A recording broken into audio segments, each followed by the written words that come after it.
بسم اللہ الرحمن الرحیم۔ السلام علیکم ورحمۃ اللہ وبرکاتہ۔ آج چونکہ 8 اپریل ہے 2024 اور 28 رمضان المبارک ہے اور بہت بڑا سورج گرہن ہو رہا ہے، اس حوالے سے ہم نے بہت ساری خبریں سنی ہیں اور بہت سارے لوگوں کے فون آ رہے ہیں، کالیں آ رہی ہیں کہ جی کیا قیامت قائم ہونے جا رہی ہے؟ اتنا بڑا سورج گرہن، اور پھر آج کے دن میں صہیونی طاقتیں جو ہیں اسرائیلی، وہ گائے کا چڑھاوا چڑھانے جا رہے ہیں، اور اگرچہ وہ گزشتہ کئی سالوں سے اپنے مذموم ارادوں میں آگے بڑھنے کے لیے اس طرح کی منصوبے کر رہے ہیں، لیکن کیا یہ رمضان شریف کا آخری جو چاند گرہن ہے 28 تاریخ کا، 28 رمضان المبارک کا، 8 اپریل کا، کیا اس کے بعد دنیا ختم ہو جائے گی؟ کیا حاملہ خواتین کو نقصان ہوگا؟ کیا پودوں کو، جانوروں کو نقصان ہوگا؟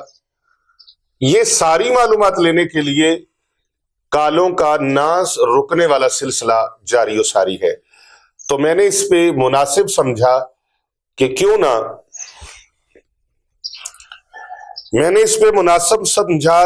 نہ عوام الناس کو اور امت محمدیہ کو اس کشمکش سے نکالنے کے لیے اور پورا صحیح حق اور سچ کا پیغام پہنچانے کے لیے سوشل میڈیا کے پلیٹ فارم پہ آ کر سب کو اس حوالے سے آگاہی دی جائے کہ آج کا جو دن ہے اس کا حقیقت کے ساتھ کیا تعلق ہے۔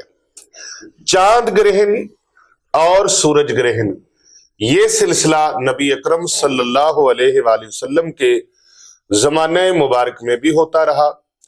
صحابہ کرام علیہم رضوان نبی اکرم صلی اللہ علیہ وآلہ وسلم کی بارگاہ میں آ کر جو کوئی بھی مسئلہ ہوتا تو وہ عرض گزار ہوتے کہ یا رسول اللہ صلی اللہ علیہ وآلہ وسلم یہ معاملہ ہے تو ہمیں کیا کرنا چاہیے؟ تو ہم نے بحیثیت مومن مسلمان، ہم نے ہر چیز کو یا قرآن سے لینا ہے یا نبی اکرم صلی اللہ علیہ وآلہ وسلم کے فرمان سے لینا ہے۔ لہٰذا اس وقت جو خبریں سوشل میڈیا کی زینت بنی ہوئی ہیں کہ یہ رمضان المبارک کا اتنا سخت ترین سورج گرہن کہ دن کو رات جیسا ماحول ہو جائے گا، رات جیسا سما بن جائے گا اور اندھیرا چھا جائے گا۔ پہلی بات تو یہ ہے کہ پاکستان کے اندر تقریباً ایسا کچھ ہونے والا نہیں ہے۔ امریکہ کے اندر اور دیگر ریاستوں کے اندر اس طرح کے حالات ہوں گے، لیکن سورج گرہن ہوگا، اور سورج کو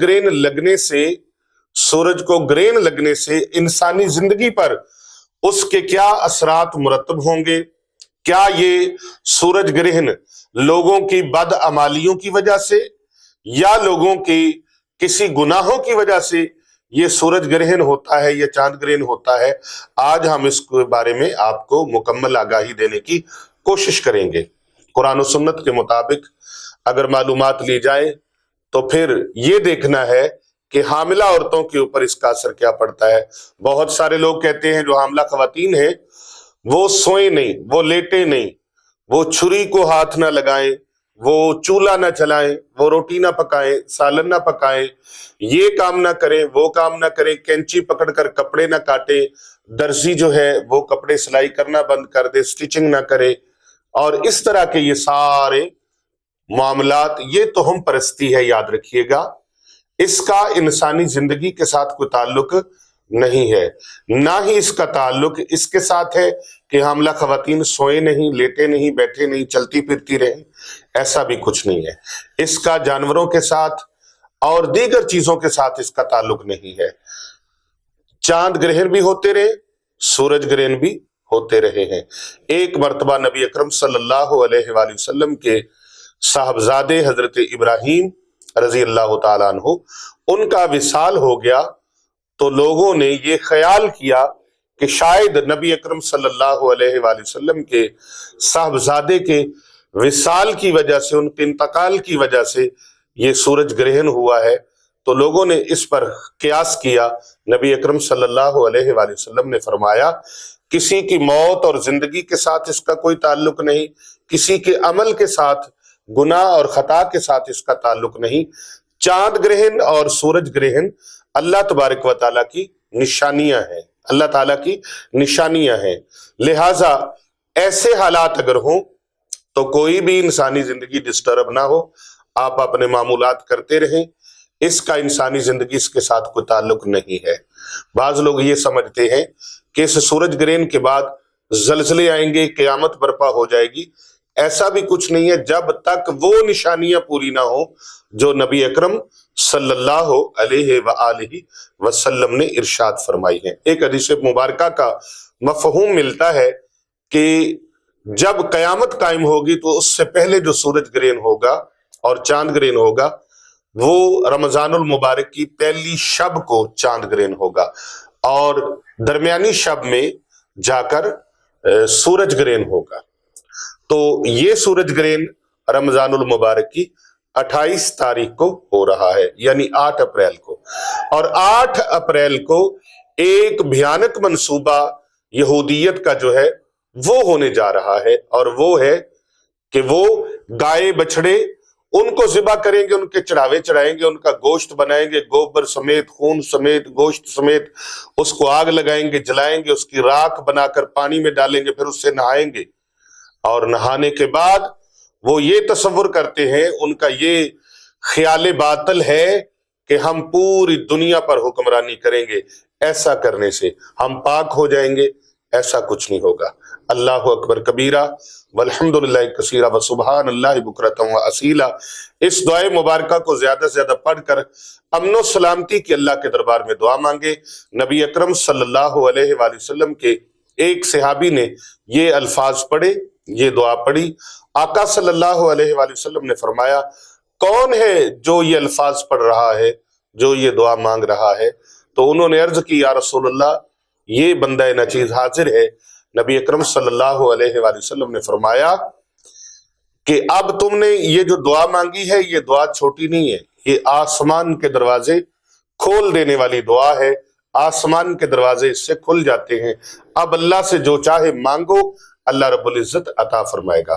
تو آج کے دن میں آپ زیادہ سے زیادہ قرآن مجید کی تلاوت کریں، کثرت کے ساتھ اللہ کا ذکر کریں، کثرت کے ساتھ درود پاک پڑھیں، کثرت کے ساتھ استغفار کریں. استغفر اللہ ربی من کل ذنب واتوب الیہ. کثرت کے ساتھ یہ دعا مانگیں، کیونکہ یہ دعا آخری عشرے کی بہت بہترین دعا ہے. اللہم انک عفو تحب العفو فاعف عنی. اللہم انک عفو تحب العفو فاعف عنی. اللہم انک عفو تحب العفو فاعف عنی. اس دعائے مبارکہ کو کثرت کے ساتھ پڑھیں، نوافل ادا کریں، توبہ کے نفل ادا کریں، حاجت کے نفل ادا کریں، اور نوافل ادا کرنے کے بعد اللہ تبارک و تعالیٰ سے دعا مانگیں. دعا بہت بڑا ہتھیار ہے، بہت بڑی طاقت ہے. صدقہ اور خیرات کریں. صدقہ اللہ کے قہر کو ٹال دیتا ہے، اللہ کے غضب کو ٹھنڈا کر دیتا ہے، اور اللہ رب العزت کی بارگاہ میں خوشی کا پیغام لے آتا ہے. صدقہ بلاؤں اور مصیبتوں کو ٹال دیتا ہے. اپنی طرف سے، اپنے بچوں کی طرف سے، اپنے اہل خانہ کی طرف سے کثرت کے ساتھ صدقہ ادا کرنے کی کوشش کریں. جو بھی حسب مقدور ہو، حسب توفیق ہو، وہ صدقہ ادا کیجئے. قیامت کے یہ جو مناظر بتائے جا رہے ہیں اور یہ جو لوگوں کی چیزیں، باتیں جو خوف زدہ کر رہی ہے امت محمدیہ کو، ایسا کچھ نہیں ہے. اپنا خوف دور کیجئے. اللہ رب العزت سے ڈریں، اللہ رب العزت سے ڈریں، اللہ سے خوف کریں، کیونکہ رب تعالیٰ جو ہے وہی قیامت برپا اسی کے حکم سے ہونی ہے. اگر اس کا حکم ہو گیا تو اس کو کوئی روک نہیں سکتا، اور اگر اس کا حکم نہیں ہے تو پوری دنیا بھی جو کہتی رہے، جھوٹے لوگ جھوٹی باتیں کرتے رہیں، من گھڑت باتیں بناتے رہیں، ایسا کچھ نہیں ہونے والا. اللہ رب العزت سے دعا کیجئے. ایک بہت بڑی علمی شخصیت تھے، اہل علم و دانش سے ان کا تعلق تھا. ایک مرتبہ بصرہ تشریف لائے، ان کے گرد لوگوں کا ہجوم اکٹھا ہو گیا. اہل بصرہ ان سے پوچھنے لگے کہ حضرت یہ فرمائیے ہماری دعائیں قبول کیوں نہیں ہوتی، جبکہ رب تعالیٰ کا فرمان ہے وَقَالَ رَبُّكُمُ ادْعُونِي أَسْتَجِبْ لَكُمْ، تمہارا پروردگار فرماتا ہے مجھے پکارو میں تمہاری دعاؤں کو قبول کروں گا۔ تو ایسا کیا ہے ہماری دعائیں قبول کیوں نہیں ہوتی؟ تو اس اللہ کے ولی نے فرمایا اے اہل بصرہ، آپ لوگوں کے دل مردہ ہو چکے ہیں۔ لوگوں نے تعجب سے کہا وہ کیسے؟ تو وہ اللہ والے فرمانے لگے اس کے میں 10 اسباب آپ کو بتا دیتا ہوں، 10 نشانیاں بتا دیتا ہوں جس سے تمہیں پتہ چل جائے کہ تمہارے دل مردہ ہو چکے ہیں، اس وجہ سے تمہاری دعائیں جو ہیں وہ قبول نہیں ہوتی۔ وہ آپ نے فرمایا پہلی بات تو یہ ہے تم اللہ کو پہچانتے ہو لیکن اس کا حق ادا نہیں کرتے، اللہ کو پہچانتے ہو لیکن اس کا حق ادا نہیں کرتے۔ اور دوسری بات فرمایا تم لوگ قرآن کو پڑھتے ہو لیکن اس پر عمل نہیں کرتے۔ تیسری چیز فرمایا تم رسول اکرم صلی اللہ علیہ وآلہ وسلم کی محبت کا، آپ کے عشق کا دعویٰ تو کرتے ہو لیکن آپ کی سنت مبارکہ پر عمل پیرا نہیں ہوتے۔ چوتھی چیز فرمایا تم شیطان کی دشمنی کا دعویٰ تو کرتے ہو لیکن اطاعت اور فرما برداری بھی شیطان کی کرتے ہو، باتیں بھی شیطان کی مانتے ہو، رحمان کی باتوں کو چھوڑ دیتے ہو، شیطان کی باتوں کو مانتے ہو۔ پانچواں اس اللہ کے ولی نے فرمایا تم جنت میں داخلے کا دعویٰ تو کرتے ہو لیکن تم لوگوں کی کارستانیاں ایسی ہیں، تمہارے کرتوت اور تمہارے کام ایسے ہیں جو جہنم میں لے جانے والے ہیں۔ چھٹی آپ نے فرمایا تم آگ سے نجات کا دعویٰ تو کرتے ہو، جہنم سے نجات کا دعویٰ تو کرتے ہو لیکن تم لوگوں کی کارستانی ایسی ہیں جو جہنم میں لے جانے والی ہیں۔ اسی طرح آپ نے فرمایا ساتویں چیز یہ ہے کہ تم کہتے ہو موت برحق ہے لیکن تم موت کی تیاری نہیں کرتے، موت کی تیاری تم نہیں کرتے۔ آٹھویں چیز لوگوں کے عیبوں کے پیچھے پڑے رہتے ہو مگر اپنے عیبوں کا تمہیں خیال ہی نہیں ہے، لوگوں کے عیبوں کے ٹو میں رہتے ہو اور اپنے عیبوں کا دھیان نہیں کرتے۔ اور نویں چیز فرمایا تم لوگ مردوں کو دفن تو کرتے ہو لیکن ان سے عبرت حاصل نہیں کرتے۔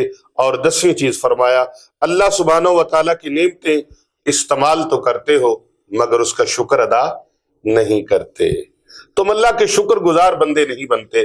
جب اللہ کے شکر گزار بندے بن جاؤ گے اور ان 10 چیزوں کے اوپر سختی سے عمل پیرا ہو جاؤ گے تمہارا دل پھر مردہ نہیں رہے گا، تمہارا دل جو ہے وہ زندہ ہو جائے گا۔ ایک حدیث مبارکہ کا مفہوم ہے جس کا دل مردہ ہو گیا وہ چلتے پھرتے بھی مردہ ہے، زمین کے اوپر بھی مردہ ہے، قبر کے اندر جائے گا پھر تو مردہ ہے ہی لیکن وہ زمین کے اوپر چلتے پھرتے بھی مردہ ہے۔ تو اپنے قلب کی حیات کے لیے، قلب کی زندگی کے لیے، اللہ اکبر، قلب کی زندگی کے لیے، حیات قلبی کے لیے اللہ والوں کے دامن سے وابستہ ہو جائیں اور ذکر کی دولت حاصل کیجئے، کیونکہ حیات قلبی کے لیے اللہ کا ذکر ضروری ہے۔ اور رب تعالیٰ کا قرآن فرماتا ہے الا بذکر اللہ تطمئن القلوب، دلوں کا اطمینان اور سکون اللہ کے ذکر میں ہے۔ جو اللہ کے ذکر سے غافل ہو گئے وہ ایسے ہیں جیسے مردہ ہیں، اور جو اللہ کا ذکر کرتے ہیں وہ ایسے ہیں جیسے زندہ ہیں، وہ چلتے پھرتے بھی زندہ ہیں، ان کی قبریں بھی زندہ ہیں۔ دیکھنی ہو تو آج حضرت داتا گنج بخش فیض عالم رحمت اللہ علیہ آپ کے مزار پر انوار پر حاضری دے کے دیکھ لیں۔ دیکھنا ہو قبریں کیسے زندہ ہیں، حضرت بابا فرید گنج شکر رحمت اللہ علیہ آپ کے مزار پر انوار پر حاضری دے کر دیکھ لیں۔ دیکھنا ہو قبریں کیسے زندہ ہیں، حضرت سید بہاؤالدین زکریا ملتانی سوروردی رحمت اللہ علیہ وہاں جا کے دیکھ لیں۔ حضرت شاہ رکن عالم رحمت اللہ علیہ وہاں جا کر دیکھ لیں۔ حضرت سخی شباز قلندر رحمت اللہ علیہ وہاں جا کے دیکھ لیں۔ اور کراچی میں پھر حضرت سید یوسف شاہ رحمت اللہ علیہ وہاں جا کر دیکھ لیں۔ اور حضرت صابر پیا سرکار حضرت خواجہ غریب نواز خواجہ معین الدین چشتی اجمیری رحمت اللہ علیہ وہاں جا کر دیکھ لیں۔ اللہ اکبر، اللہ اکبر۔ اولیاء اللہ کے مزارات اس بات کی گواہی ہے، انہوں نے ساری زندگی اللہ کا ذکر کیا۔ تو آپ اللہ کے ذکر میں کثرت کے ساتھ آ جائیں اور